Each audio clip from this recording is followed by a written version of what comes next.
안녕하세요. 따뜻한 옛 이야기를 들려드리는 야담 라디오입니다. 오늘도 편안하게 들어주세요. 옛날 옛적 한양 남쪽 끝자락에 한 집안이 살고 있었습니다. 그 집에는 9명의 딸이 있었습니다. 맏딸 청이부터 막내 구이까지 하나같이 고운 자매들이었지요. 아버지는 딸들을 볼 때면 자신도 모르게 늘 한숨을 쉬었습니다. 딸만 9이니 대를 이을 아들이 없다는 것이 늘 걱정거리였지요. 마을 사람들도 수군거렸습니다. 저 집은 아들 복이 없다고 저렇게 딸만 낳으면 어쩌려고 하느냐고 말이지요.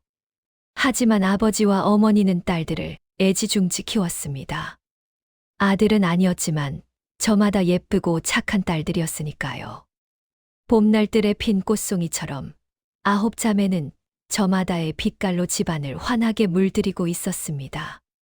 그러던 어느 해 어머니의 몸에 다시 아이가 들어섰습니다. 집안은 조용한 기대감에 휩싸였습니다. 아버지는 매일 사당에 들어가 조상님께 절을 올렸고 어머니는 정화수를 떠놓고 치성을 드렸습니다. 이번에는 부디 아들이기를. 딸들도 어머니 곁을 맴돌며 배를 쓰다듬었습니다. 모두가 한 마음이었지요.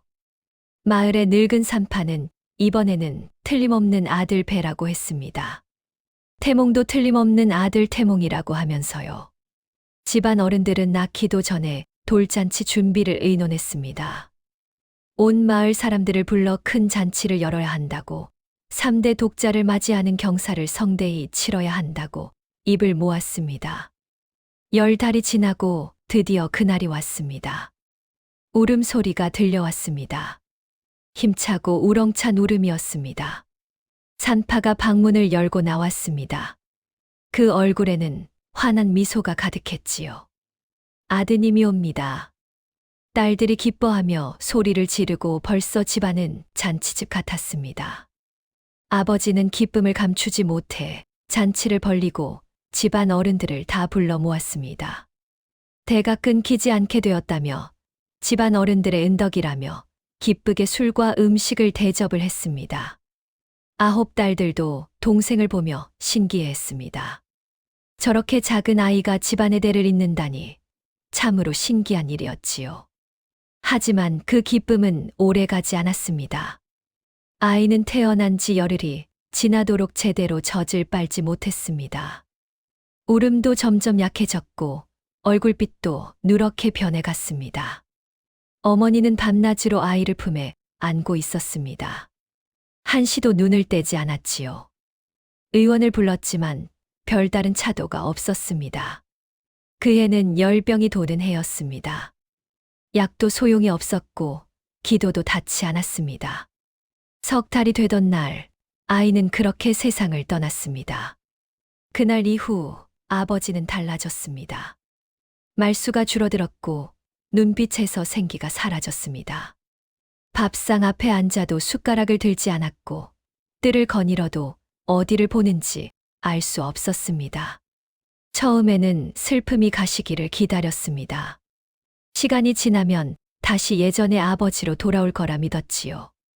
그렇게 며칠 뒤 저녁이었습니다. 집은 조용했고 밥상 위에는 김이 오르고 있었습니다. 숟가락은 가지런히 놓여 있었지만 아버지는 끝내 그 자리에 앉지 않았습니다. 어머니는 묻지 않았습니다. 왜 늦었는지, 어디를 다녀왔는지, 오늘도 밥을 먹을 건지. 그 모든 질문을 이미 오래전에 삼켜버린 사람처럼 그저 국을 저었습니다. 아버지는 말없이 신을 신었습니다. 딸들은 그 소리를 들었습니다. 신발이 마루에 닿는 소리, 옷깃을 여미는 소리, 대문고리에 손이 닿는 소리까지 또렷하게 들렸지요. 아버지는 문 밖으로 나서기 전 뒤를 돌아보지 않았습니다. 그날 아버지는 집을 나갔습니다. 맏딸 청이는 아버지의 발소리를 끝까지 세었습니다. 하나, 둘, 셋 그 소리가 사라지는 순간 마음속으로 계산을 시작했습니다. 이제 자신이 해야 할 몫이 늘어났다는 것을 말이지요. 둘째 딸 이화는 고개를 숙였습니다. 문이 닫히는 소리가 너무 크게 느껴져 귀를 막고 싶었지만 그러지 않았습니다. 그저 아무 일도 아닌 척밥 그릇을 더 가까이 끌어당겼습니다. 막내딸 구이는 문 쪽을 바라봤습니다. 아버지가 다시 들어올 거라, 어디선가 다시 발소리가 들릴 거라 믿고 싶었습니다. 그날 이후 집에는 아버지의 그림자만 남았습니다. 어머니는 아버지가 떠난 뒤에도 아무 말이 없었습니다. 밥은 제때 지었고 아이들은 굶기지 않았고 집은 늘 정돈되어 있었습니다. 마을 사람들은 말했습니다. 저 집은 아직 괜찮다고, 안주인이 집안을 잘 지키고 있다고 말이지요. 하지만 딸들은 알고 있었습니다. 어머니의 웃음이 사라졌다는 것을, 밤마다 한숨 소리가 들린다는 것을 말이지요. 어느 날 저녁이었습니다. 밥상이 차려졌지만 아버지의 자리는 여전히 비어 있었습니다. 온 식구가 모여 앉았지만 누구도 숟가락을 들지 않았습니다. 막내딸 구이가 조심스레 물었습니다. 어머니, 아버지는 언제 돌아오시나이까? 어머니는 대답하지 않았습니다. 대신 고개를 숙였고 손에 쥔 숟가락을 내려놓았습니다. 어머니는 그날 소리 없이 무너졌습니다. 안에서부터 금이 가기 시작했지요. 그날 이후 어머니의 말은 더욱 짧아졌고 목소리는 단단해졌으며 웃음은 완전히 사라졌습니다. 말하지 않아도 딸들은 알았습니다. 이건 잠깐의 부재가 아니라 돌아오지 않을 이별이라는 것을 말이지요. 아버지가 없다는 말은 여전히 아무도 입에 올리지 않았습니다. 말로 꺼내는 순간 그 빈자리가 더 커질 것만 같았기 때문입니다. 집안은 점점 더 조용해졌습니다. 웃음소리가 사라졌고 대화도 끊겼으며 밥상은 날마다 식어갔습니다. 딸들은 대문 소리만 나도 고개를 들었습니다. 발자국 소리만 들려도 서로의 얼굴을 바라보았지요. 혹시 아버지가 돌아오신 건 아닐까 하는 기대를 품으며 말이지요. 하지만 들어오는 것은 바람뿐이었습니다. 봄이 가고 여름이 왔지만 집안은 겨울처럼 차갑고 고요했습니다. 9딸들은 저마다의 방식으로 그 침묵을 견뎌냈습니다. 맏딸 청이는 더 많은 일을 떠안았고 둘째 이화는 더 조용해졌으며 막내 구이는 대문만 바라보았습니다.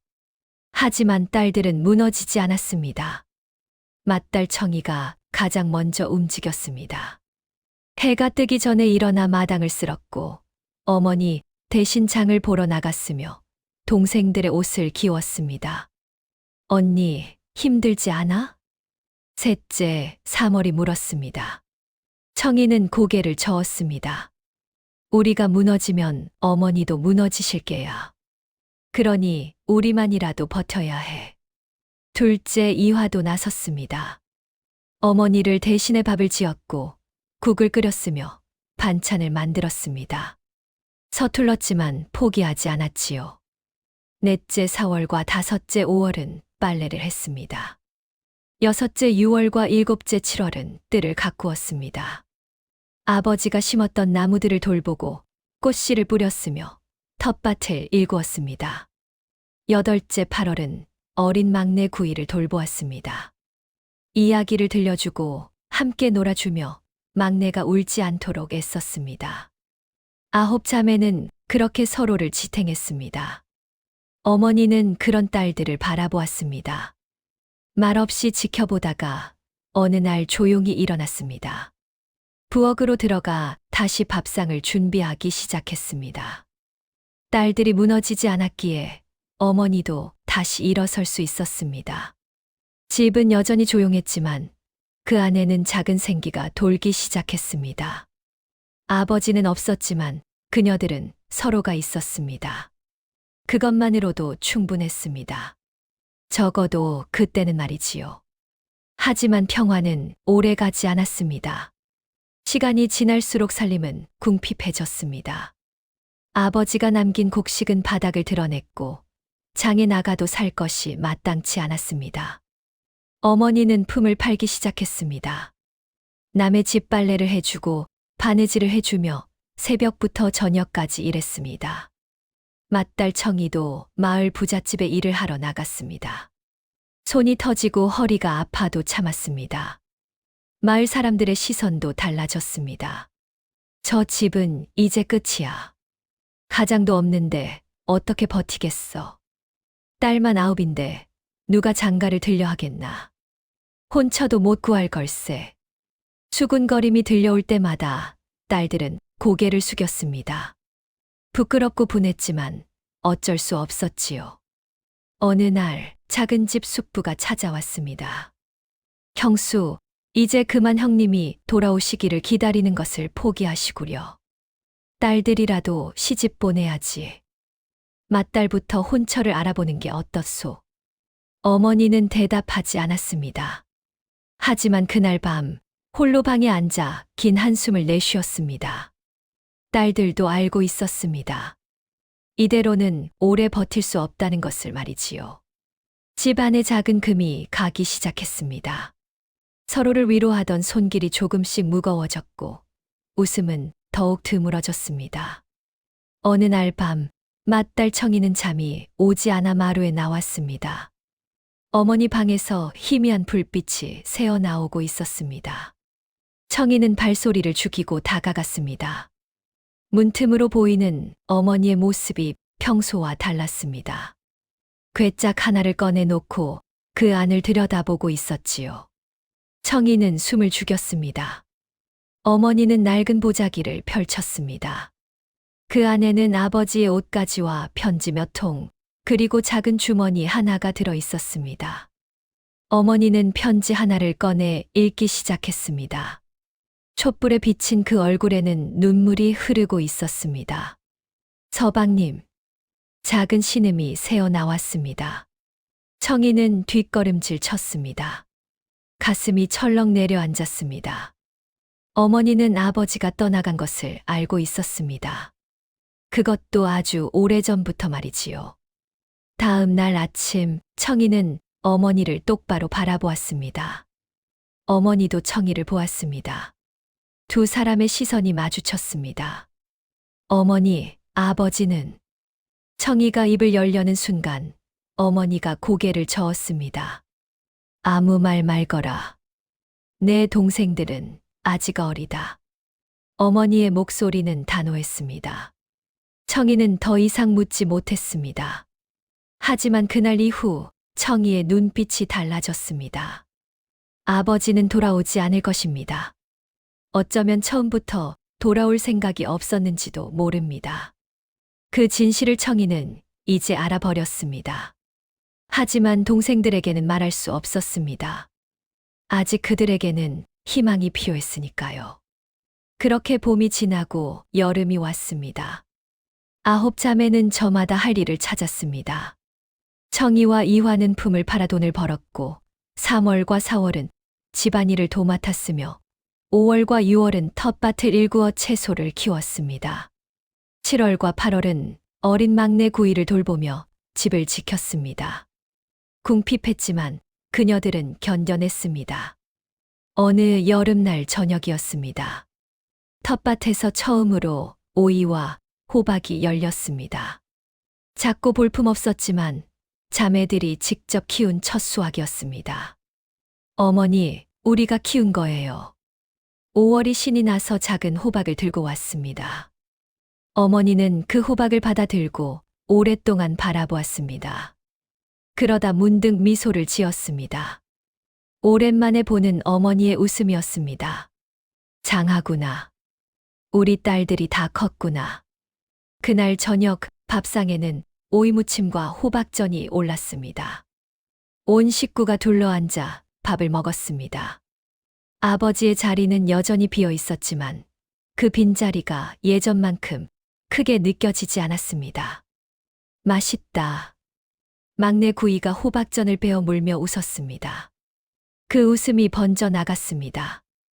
이화가 웃었고 3월이 웃었으며 청이도 입가에 미소를 머금었습니다. 어머니는 그런 딸들을 바라보았습니다. 눈가에 눈물이 맺혔지만 이번에는 슬픔의 눈물이 아니었습니다. 우리가 이렇게 함께 있으니 무섭지 않구나. 어머니가 조용히 말했습니다. 예, 어머니. 우리는 괜찮을 거예요. 청이가 대답했습니다. 그날 밤 집안에는 오랜만에 웃음소리가 가득했습니다. 달빛이 마당을 환하게 비추었고 바람은 시원하게 불어왔으며 풀벌레 소리가 정겹게 울려 퍼졌습니다. 모든 것이 평화로웠습니다. 하지만 그것은 폭풍 전의 고요함이었습니다. 곧 닥칠 시련을 아무도 예상하지 못했습니다. 그로부터 며칠 뒤 큰 집 숙부가 다시 찾아왔습니다. 이번에는 혼자가 아니었습니다. 마을의 중매쟁이 할멈과 낯선 사내 하나를 데리고 왔지요. 형수, 이번에는 좋은 혼처를 데려왔소. 맏딸 나이가 벌써 21살이 넘지 않았소. 청이는 부엌에서 그 말을 듣고 손이 멈췄습니다. 낯선 사내가 입을 열었습니다. 소인은 서쪽 고을에서 온 정영감이라 하옵니다. 마님의 맏따님이 어질다는 소문을 듣고 이렇게 찾아왔습니다. 어머니는 찻잔을 내려놓았습니다. 제 딸은 아직 시집 보낼 준비가 안 되었습니다. 혼인은 생각하고 있지 않습니다. 형수, 언제까지 이러실 겁니까? 형님은 돌아오지 않으실 겁니다. 숙부의 목소리가 커졌습니다. 딸들이라도 시집 보내야 식구 하나라도 덜 수 있지 않소. 이대로는 다 굶어 죽을 판인데. 청이는 문 뒤에서 주먹을 쥐었습니다. 동생들도 숨죽여 그 광경을 지켜보고 있었습니다. 아니 됩니다. 어머니의 목소리는 단호했습니다.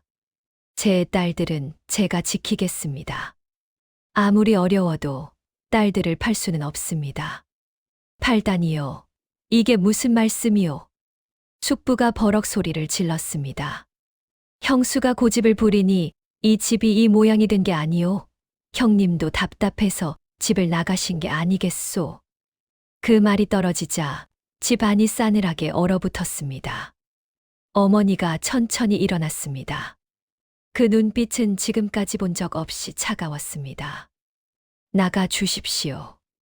다시는 이 집 문턱을 넘지 마십시오. 숙부는 코웃음을 쳤습니다. 좋소. 하지만 후회하지 마시오. 앞으로 이 집안을 도와줄 사람은 아무도 없을 것이오. 숙부 일행이 떠난 뒤 집은 무거운 침묵에 잠겼습니다. 청이는 어머니를 바라보았습니다. 어머니는 창밖을 바라보고 있었지요. 그날 이 집안은 친척들과 연을 끊었습니다. 세상과 맞서 홀로 서기로 한 것입니다. 돌이킬 수 없는 선을 넘어선 것이었습니다. 숙부가 떠난 지 며칠 뒤 마을의 소문이 돌기 시작했습니다. 장터에 나간 둘째 이화가 창백한 얼굴로 돌아왔습니다. 손에 든 바구니를 떨어뜨린 채 주저앉았습니다. 언니. 이화의 목소리가 떨렸습니다. 아버지를. 청이가 황급히 달려왔습니다. 무슨 일이야? 아버지를 어쨌다는 거야? 이화는 입술을 깨물었습니다. 말하고 싶지 않았지만 숨길 수도 없었습니다. 장터에서 사람들이 수군거리는 걸 들었어. 아버지가 한양에 계신다고. 다른 여자와 함께 살고 계신다고. 청이의 얼굴이 하얗게 질렸습니다. 그게 무슨 아들을 낳아주었다고 해. 작년 겨울에. 이화가 흐느끼며 말했습니다. 아버지는 그 집에서 새로운 가족과 살고 계신데 우리는 처음부터 버려진 거야. 그 말이 떨어지자 집 안 곳곳에서 숨죽이던 동생들이 모습을 드러냈습니다. 모두 그 이야기를 듣고 있었던 것입니다. 막내 구이가 울음을 터뜨렸습니다. 아버지가 우리를 버리셨어. 우리가 뭘 잘못했는데. 3월이 구이를 안았지만 자신도 눈물을 참지 못했습니다. 그때 어머니가 방에서 나왔습니다. 딸들은 모두 어머니를 바라보았습니다. 혹시 어머니는 이 끔찍한 소문이 거짓이라고 말해줄까? 아버지는 그런 분이 아니라고 말해줄까 기대하며 말이지요. 하지만 어머니는 아무 말도 하지 않았습니다. 그 침묵이 모든 것을 말해 주었습니다. 어머니도 이미 알고 있었습니다. 어쩌면 오래전부터 알고 있었는지도 모릅니다. 어머니. 청이가 떨리는 목소리로 물었습니다. 진짜인가요? 어머니는 고개를 돌렸습니다. 대답하지 않았지만 그것만으로 충분했습니다. 그날 집안의 마지막 희망이 무너졌습니다. 아버지는 돌아오지 않을 것입니다. 아니, 처음부터 돌아올 생각이 없었던 것입니다. 그날 밤 아무도 잠들지 못했습니다. 맏딸 청이는 방 안을 서성였습니다. 분노와 배신감이 가슴 속에서 끓어올랐지요. 어머니는 알고 계셨어. 그런데 왜 우리에게 말씀하지 않으신 거야? 둘째 이화가 떨리는 목소리로 물었습니다. 말해서 뭐가 달라져? 아버지가 돌아오시기라도 해. 청이가 쏘아붙였습니다. 동생들은 각자의 방식으로 슬픔을 삼켰습니다. 3월은 이불을 뒤집어 쓰고 소리 없이 울었고 4월은 벽만 바라보았으며 5월은 주먹으로 마루를 쳤습니다. 우리가 딸이어서 그런 거야. 아들만 있었으면 아버지가 떠나지 않으셨을 거야. 6월이 씁쓸하게 말했습니다. 그게 우리 잘못이야. 우리가 딸로 태어난 게 죄야? 7월이 반박했습니다. 막내 구이는 어머니 방문 앞에 앉아 있었습니다. 어머니, 문 좀 열어주세요. 하지만 방 안에서는 아무 대답도 들려오지 않았습니다. 어머니는 홀로 방 안에 앉아 있었습니다. 창밖을 바라보고 있었지만 아무것도 보이지 않았습니다. 딸들의 울음소리가 들렸습니다. 원망의 목소리도 분노의 목소리도 들렸습니다. 어머니는 눈을 감았습니다. 자신이 진실을 숨긴 것이 잘못이었을까요? 아니면 진실을 알게 한 것이 잘못이었을까요? 어느 쪽이든 이제 이 집안은 예전으로 돌아갈 수 없었습니다. 서로를 지탱하던 끈이 끊어지기 시작했습니다. 신뢰가 무너지고 희망이 사라지고 남은 것은 배신감과 분노뿐이었습니다. 가족이 조각나고 있었습니다. 며칠 뒤 낯선 사내들이 집을 찾아왔습니다. 여기가 박서방 댁이 맞소. 앞장선 사내의 얼굴에는 비웃음이 가득했습니다. 뒤따라온 사내 둘은 덩치가 크고 험상궂게 생겼습니다. 어머니가 마루로 나왔습니다. 누구시오?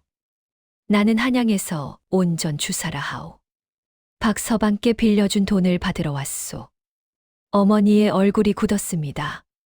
무슨 말씀이십니까? 우리 집은 빚진 것이 없습니다. 전 주사가 품에서 문서 하나를 꺼냈습니다. 이게 뭐요?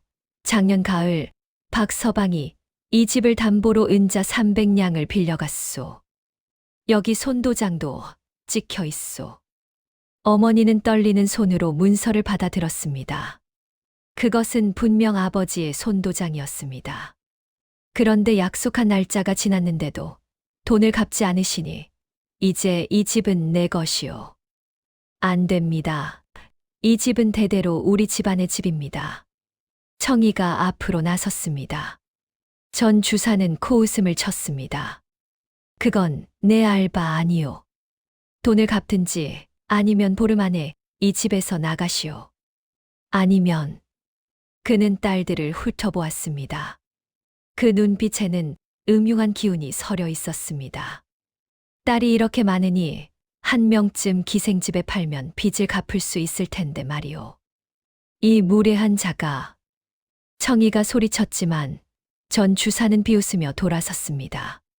보름이요. 보름 안에 돈을 갚지 못하면 이 집은 내 것이요. 사내들이 떠난 뒤 집은 죽음처럼 고요했습니다. 아버지는 집을 떠나며 가족들에게 빚까지 남긴 것입니다. 그것도 집을 담보로 한 큰 빚을 말이지요. 보름이라는 시간은 눈 깜짝할 사이에 지나갔습니다. 어머니와 청이는 돈을 구하기 위해 온 마을을 뛰어다녔습니다. 친척들을 찾아갔지만 모두 문전박대였습니다. 형수가 우리 말을 듣지 않더니 이제야 찾아오셨소. 이미 늦었소. 작은 집 숙부는 차가운 얼굴로 등을 돌렸습니다. 마을 부잣집에도 가보았지만 소용없었습니다. 은자 300냥이라니 그 큰 돈을 어찌 빌려드리겠소. 담보로 잡을 것도 없지 않소. 돌아오는 길 청이는 주먹을 쥐었습니다. 어머니, 제가 몸을 팔겠습니다. 저 하나 희생하면 식구들은 살 수 있잖아요. 어머니가 청이의 뺨을 때렸습니다. 평생 손 한 번 대지 않던 어머니였습니다. 그런 소리 다시는 하지 마라. 차라리 집을 빼앗기고 거지가 될지언정 내 딸을 팔 수는 없다. 설상가상으로 마을에 흉흉한 소문이 돌았습니다. 저 집 딸들이 기생이 될 거래. 전 주사가 기생집 포주와 짜고 저 집을 노리고 있다더군. 맏딸이 제일 예쁘다던데 값을 많이 받겠어. 이 화가 장에 가려다 마을 건달들에게 길이 막혔습니다. 어디 가시오, 아가씨. 곧 기생이 될 몸인데 미리 좀 구경시켜 주시지. 저리 가, 빚쟁이 집딸. 막내 구이는 아이들에게 놀림을 당했습니다. 너희 아버지 도망갔지? 너희 집 빼앗긴다며. 딸들은 집 밖으로 나갈 수 없었습니다. 나갈 때마다 손가락질을 받고 모욕을 당하고 위협을 받았습니다. 보름째 되는 날, 전 주사가 다시 찾아왔습니다. 어떻소? 돈은 구하셨소? 어머니는 고개를 숙였습니다. 시간을 조금만 더 주십시오. 반드시 갚겠습니다. 안 돼요. 오늘이 마지막이요. 전 주사는 집 안을 둘러보았습니다. 좋은 집이요. 내일부터 이 집은 내 것이요. 당장 짐을 싸서 나가시오. 그때 뜻밖의 사람이 나타났습니다. 잠깐만 기다리시오. 마을의 부유한 상인 최영감이었습니다. 그는 장사꾼으로 교활한 사람이었습니다. 전 주사, 내가 이 집의 빚을 대신 갚아주겠소. 전 주사가 눈을 가늘게 떴습니다. 최영감이 왜 남의 빚을 대신 갚으시오? 이 집안이 불쌍해서 그러는 거요. 은자 300냥, 여기 있소. 최영감은 무거운 주머니를 내밀었습니다. 전 주사는 돈을 받아 세어본 뒤 비웃으며 떠났습니다.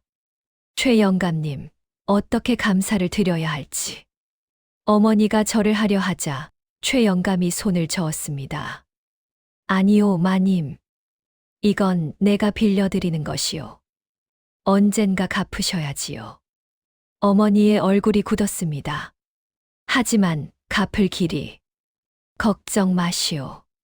천천히 갚으면 돼요. 최영감은 친절하게 웃었습니다. 하지만 그 눈빛 깊은 곳에는 다른 무언가가 숨어 있었습니다. 다만 담보가 필요하오. 맏따님은 어떻소? 청이가 뒤로 물러섰습니다. 제 집에서 일을 해 주시면 돼요. 일한 만큼 빚을 갚아 나가는 거지요. 나쁜 조건은 아니지 않소. 최영감의 목소리는 부드러웠지만 그 속에 숨은 의도를 청이는 느낄 수 있었습니다. 구원은 또 다른 덫이었습니다. 청이는 조영감의 집으로 가게 되었습니다. 어머니는 끝까지 반대했지만 청이가 고집을 꺾지 않았습니다. 어머니, 이것밖에 방법이 없어요. 제가 가지 않으면 우리 모두 거리로 쫓겨날 거예요. 안 돼. 차라리 다 같이 거지가 되자. 동생들은요? 구이는 아직 어린아이예요.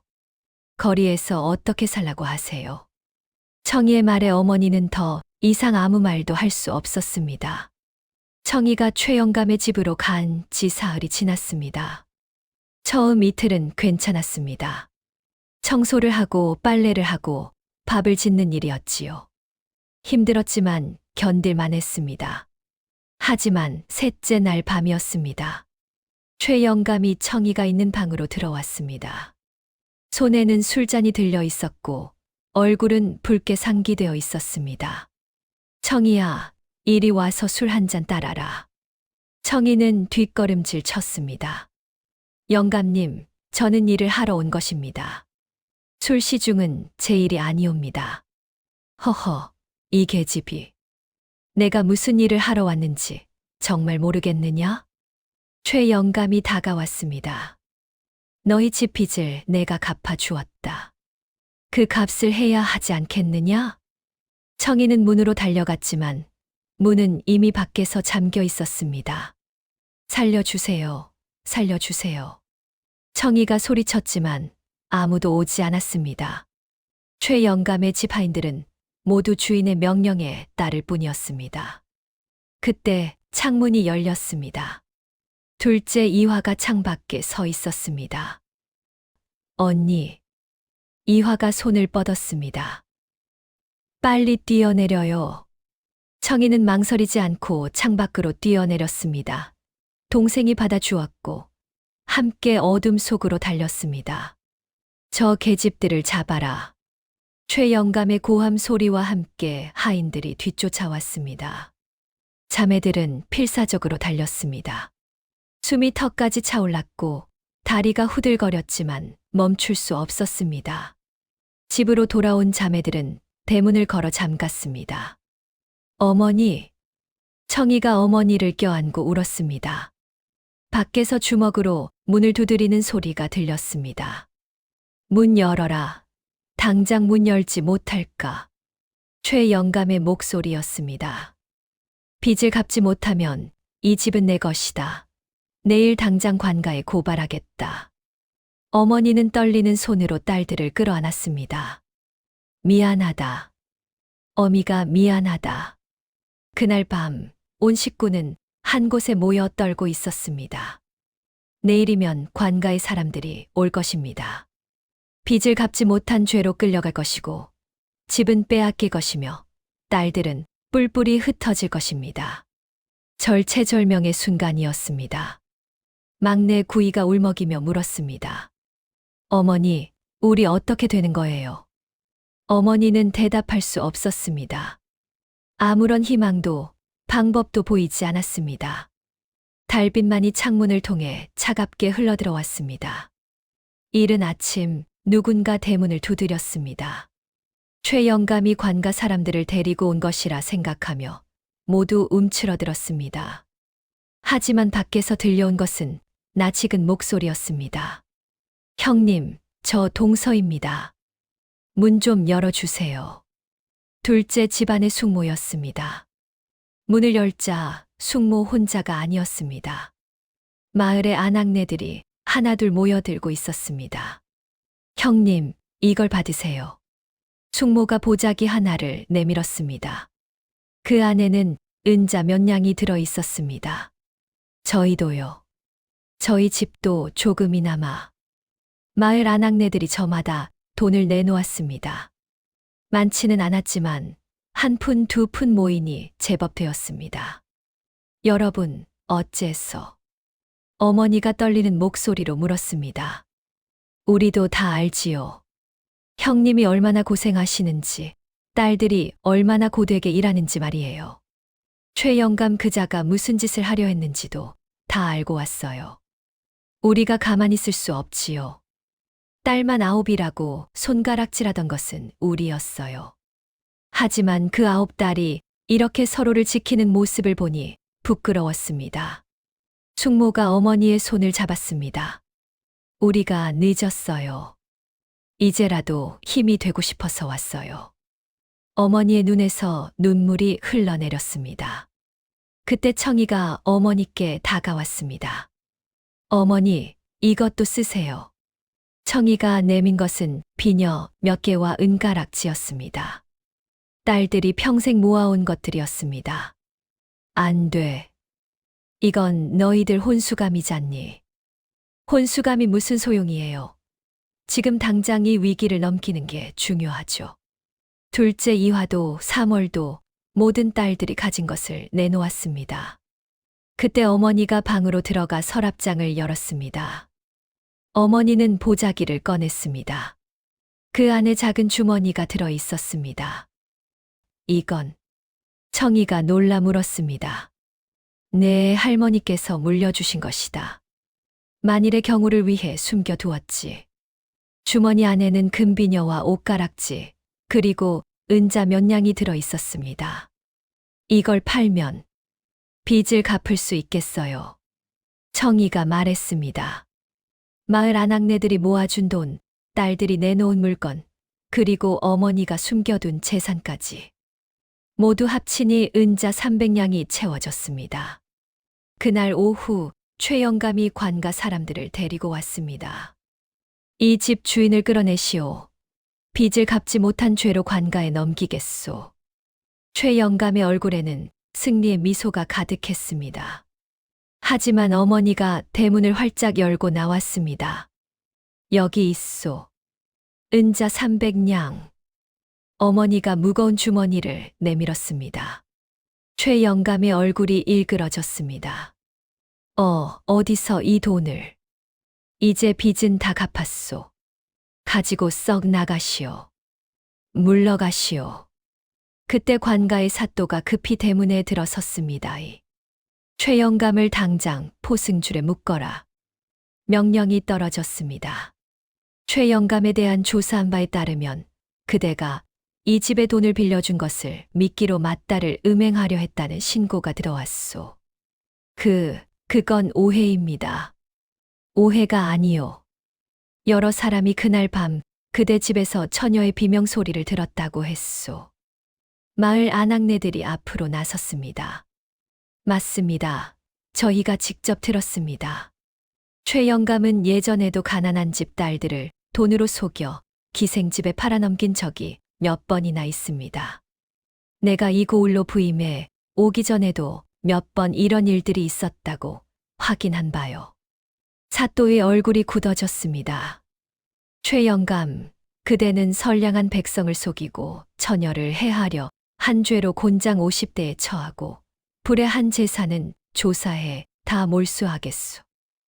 사또 나리, 제발. 최 영감이 무릎을 꿇었지만 사또는 단호했습니다. 끌어내라. 최 영감은 질질 끌려갔습니다.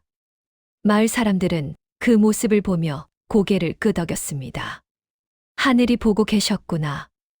악한 짓은 언젠가 대가를 치르는 법이지. 사또는 어머니에게 공손히 인사했습니다. 부인, 그동안 고생이 많으셨소. 위기는 지나갔습니다. 악은 응징받았고 정의는 구현되었습니다. 그날 이후 집안은 조금씩 안정을 되찾았습니다. 가족은 열심히 일을 해서 최 영감에게 갚았던 돈도 마을 아낙네들에게 조금씩 돌려줄 수 있었습니다. 하지만 가장 큰 변화는 마음이었습니다. 9자매는 더 이상 아버지를 기다리지 않았습니다. 대문 소리에 고개를 들지도 발자국 소리에 기대하지도 않았습니다. 대신 서로를 바라보았습니다. 우리에게는 서로가 있잖아. 청이가 동생들에게 말했습니다. 아버지가 없어도 우리는 살아갈 수 있어. 우리 스스로 가족이 될 수 있어. 딸들은 저마다의 자리에서 빛을 발했습니다. 청이는 마을 서당에서 아이들을 가르쳤고 이화는 바느질 솜씨로 이름을 날렸으며 3월과 4월은 장사를 시작했습니다. 5월과 6월은 텃밭을 넓혀 채소를 팔았고 7월과 8월은 글을 배워 편지 대피를 했습니다. 막내 구이도 자라서 어머니를 돕기 시작했습니다. 어머니도 달라졌습니다. 더 이상 남편을 기다리며 연약한 아내가 아니었습니다. 9딸을 키운 강한 어미였고 홀로 집안을 지켜낸 가장이었습니다. 마을 사람들의 시선도 변했습니다. 저 집딸들 참 장하지 않나? 딸만 9이라고 했지만 저렇게 씩씩한 아이들을 본 적이 없네. 아들 10보다 딸 하나가 낫다더니 저 집을 보니 그 말이 맞는 것 같아. 어느 봄날이었습니다. 뜰에는 꽃이 만발했습니다. 9자매가 함께 심은 꽃들이었습니다. 어머니와 딸들은 마루에 둘러앉아 꽃을 바라보았습니다. 우리가 참 멀리 왔구나. 어머니가 조용히 말했습니다. 힘들었지만 함께여서 견딜 수 있었어요. 청이가 대답했습니다. 어머니, 우리는 행복한가요? 막내 구이가 물었습니다. 어머니는 딸들을 둘러보았습니다. 저마다 다른 얼굴이었지만 모두 같은 빛을 품고 있었습니다. 그래, 우리는 행복하단다. 이 집안은 버려졌지만 무너지지 않았습니다. 가난했지만 굶주리지 않았으며 외로웠지만 고독하지 않았습니다. 서로가 있었기 때문입니다. 가족이란 피가 아니라 함께 견뎌낸 시간으로 만들어지는 것임을 이 집안은 증명했습니다. 야담 라디오 재미있으셨나요? 내일은 더 재미있는 이야기로 다시 만날게요. 구독, 좋아요는 큰 힘이 됩니다.